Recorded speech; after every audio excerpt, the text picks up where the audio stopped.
Have you struggled to make friends as an adult? I have, and the only reason things got easier was because of a couple of things I quit doing. Today, I'm going to share those stories with you. So let's just jump right in. When we first moved to Heidelberg, we had a family friend who was British and American, and we were in the honeymoon phase of our friendship.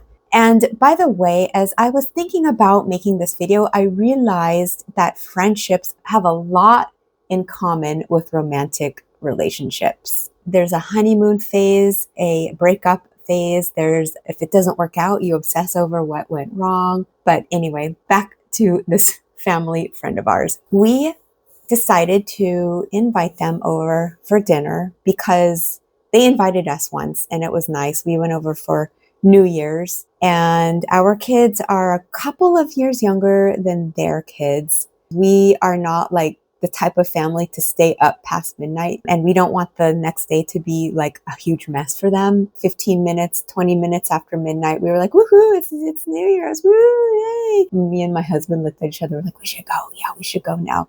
But I think that family wanted us to stay, I don't know, until like 1 or maybe 2 o'clock in the morning. Because like I said, their kids are older, and we didn't. We left a little bit early. But see, that's the thing, is that when you break up with friends, that's what I'm talking about. The obsession part is like, we were thinking, oh, maybe it was because we left early for New Year's that one time. But anyway, I'm totally getting off the original story I was going to talk about. This one's called Late for Dinner. Okay, so we invited them to dinner, and my husband loves to cook Mexican food. His specialty are like moles, which is like a southern Mexican dish that is a very heavy sauce. It could have cinnamon in it or chocolate. There could be a roja sauce that's red and spicy. It's very spicy. But it takes a long time to prepare. It takes a long time to simmer and to cook. So our dinner plans were 6 p.m. They were supposed to be at our house at 6. And he started the meal prep around 2:30 because it does take that long for the chicken to be nice and tender and for the sauce to get into the chicken. So, we put a lot of love and a lot of time and a lot of thought into this meal prep. Around 5:55, we were like, okay, kids, they're going to be here soon. Let's, last minute getting ready. See, that's the thing, though, is that if they were really good friends of ours that we had known for years, you don't really do that. Oh my gosh, they're coming soon. Like, they could just show up anytime spontaneously, right? But when you're in that honeymoon phase, you kind of want things to go as perfectly as they can. 6 p.m. rolled around, and 6:05 and 6:10. We lived in Switzerland, and we have kind of adopted this respect for time. If you don't respect time or other people's time, things can go very badly. But not to mention, it's rude. In my opinion, 5-10 minutes late is absolutely okay. We also lived in Los Angeles, and we experienced being late too because of traffic. But anyway, we live in a suburb in Heidelberg, and there's no traffic. 6:20, 7:20, we kept checking our phones, and my daughter was like, can you call them? And I said, no, you don't want to call people when they're late. For one, the ball is in their court. The second reason is if they actually were late for a legit reason, like if they got in a car accident, you don't want to add stress to that either. We were starting to get mad. We almost canceled the whole thing, but we just kept thinking, let's just wait 5 minutes. Let's just wait 5 minutes. By the time the bell rang, we were like, oh my gosh, what the heck? They better have a good excuse. We are kind of good actors. So we put on this face like, hi, how are you? And they were like, oh, we're sorry, we're late. And then I was waiting to hear like, we got in a car accident, our car got dented, but we still made it, or like some sort of really good, legit excuse to be so late, an hour and a half. They told us they were walking their dog in the forest. They didn't bring their dog. because we have cats. So you got to take your dog for a long walk before you leave them for a couple hours to 4 hours. We have a little dog. Okay, we know how it is. You've got to walk the dog before you go anywhere for a long time. They said they were walking their dog and they bumped into some people. They bumped into some friends and got carried away in a conversation. And and they were completely honest. They didn't give any sort of bullshit excuse. They just told it like it was. The dinner actually ended up being good. It was okay. Like we managed to, sorry, Diego, we managed to get through it, if you will. Then them being late, it seemed like became a thing.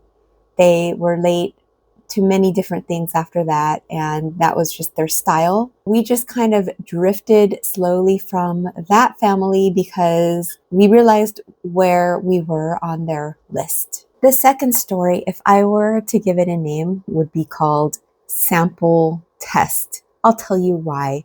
So when my daughter was about to go into an elementary school from kindergarten, I was talking to one of the teachers and explaining to him that I'm not sure that she is ready for the first grade in German because we have only been here for 18 months and she went to a bilingual school, and we're not sure that she will be able to do first grade as a primarily English-speaking kid with only 18 months German. And out of the shadows emerges this woman who was listening to me the whole time. And when she waited for our conversation to be over, and she comes up to me and she says, "We are in the same boat," in her British English. And that was the beginning of a 3-year relationship. What happened to that friendship? We slowly drifted because we realized that we weren't a good fit for each other. So let me tell you a few stories. Okay. So she invited us to a park. And when you think of a park invite to have a picnic, what do you imagine? You imagine like green grass and kids playing and a blue sky. But first and foremost, you imagine a really good conversation with a friend. So we get to the park, we get out of the car and we're unloading our gear, our picnic gear. And I see somebody come up next to us that I know. It's a mutual friend. And we greeted each other. We're like, hey, nice to see you here. The friend said, "Oh yeah, so-and-so invited me. I'm meeting her." And I said, "Well, that's funny because she invited us and we're meeting her." And we're like, "Oh, okay. Well, I guess we'll all hang out with each other." I took acting a drama when I was a teenager. So any of these spontaneous life situations, I'm able to manage quite well. I think most people are like that though. When you're under the gun, you're just like, okay, you just kind of roll with the flow. So we got into the park to meet our mutual friend who invited us both without telling each other. And we noticed other moms there. Look, I'm not an antisocial person, but I'm also not an extrovert. I would consider myself an ambivert. If I put on my acting face, I could be an extrovert. So I'm not saying that like, oh my gosh, there's other moms, I don't want to hang out with them. Not at all. It's about expectations. I was expecting to have some one-on-one time with this woman that approached me in the first place and said, "We are in the same boat. Like, I want to get to know her better." But every time she invited us somewhere, it seemed like it was a diluted experience. What ended up happening is that the mom that I had met in the parking lot slowly drifted from the group and ended up hanging out somewhere else in the park. So yeah, that's why I think it could be a little bit diluted, those big group gatherings, unless you tell everybody that there's going to be other people there. She did it another time at a pool where she invited me and didn't tell me that there was going to be another mom there. And the other mom clearly was not happy to see me there. And they both ended up hanging out together while I hung out by myself on the grass. I started to see that this was a trend of hers. And I started to feel like her sample, like she was just checking out different friends and it was almost like we didn't pass a test or we were passing some sort of a test with her. The ultimate undoing of that friendship was when We moved from one apartment to another apartment. She watched our kids for hours, like the whole day, so that we could focus on moving. And it takes a village to raise a child. And that saying is absolutely true. And she was our village. And um, it was such an honor to have somebody like that. And we were so thankful, especially because we had two cats. And when it was time to move the final things out of the apartment, we couldn't find one. And I texted her and I said, I'm so sorry, but we can't find one of our cats. Can you please watch them for another hour? And she was like, okay, sure. She did it. It was like the hugest favor ever. And we felt absolutely like we were in the club. And then when it was time for her to move, her and her family bought a house. And that is a huge step in adulthood. Naturally, I thought, well, we're going to watch your kids because you watched ours. And when you have a friend, you want to return the favor. There is something to that. You want to do nice things for your friend. You want to show them that you are worthy of that, and you want to be able to offer that. Absolutely no problem. I thought it was a given. So I said, okay, we're going to watch your kids. And she said, oh no, so and so is going to watch them. That so and so was another English person. And that so and so had a young son who was not our kids' ages. I thought that was a bit odd because, like, don't you want your kids to be hang out with their friends? She gave the honor to another friend, even though she watched our kids. She didn't want us to return that favor. So that made us feel like she kind of put us in our place in her scope of friendships. It's important to know where you stand. I quit being somebody's plan B and I stopped forcing it after 3 years of trying. You have to say to yourself, hey, it's not working. And maybe try to focus on people that you already know and get to know them better. You also have to ask yourself, oh my goodness, did I treat somebody this way? Have I been focusing too much on this person when I'm not their priority and like putting other people on the back burner? So that brings me to my conclusion, and I will conclude with a happy, successful story. So when we first moved to Heidelberg, I wasn't really that open to meeting and getting to know Germans because I heard that it's really hard to get into the groove with them. It's really hard for them to accept you. It's harder with the Swiss. I know that because we have lived in Switzerland. In Germany, it's a little bit easier. But when we first moved here, I was in such survival mode that I navigated naturally more to the expat group. And before I start this story, let me tell you something about this expat bubble, if you are an expat. Is the problem with making other expats as friends is that even if the friendship is extremely successful and you become best friends, what happens is, statistically speaking, expats are only around for like 18 months to 3 years and they move away and your kids miss their friends. And yes, they tell themselves, or you tell them, hey, now you have friends everywhere. Isn't that great? But if your goal is to build your village, to build your community, then you don't want to put all your eggs in one basket. So enough of that tangent. Let me tell you about this success story. So when we first moved to Heidelberg, like I said, I wasn't that open or that, I wouldn't say open, but I wasn't that ambitious to penetrate the world of of the German circle. And I went to this baby sing class with my baby at the time. And I kept seeing this one mom whose son always wore a Ramones shirt. And then I would see her at the park. I would see her in the store.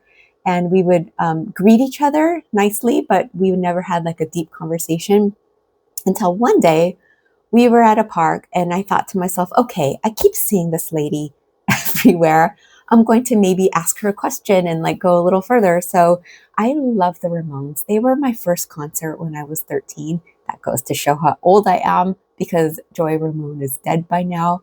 But that was my in to her. So, I complimented her on her son's shirt, and I was genuinely curious where he got that shirt from because it was so tiny. It was like a little baby Ramones shirt. And she was like, "Oh, his dad got it for him. I don't know. I don't really like the Ramones."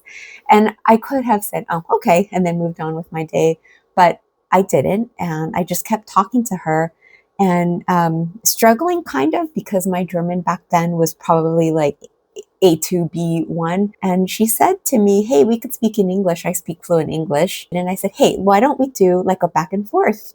You speak to me in German and I speak to you in English." And she said, "Okay, sounds like a plan."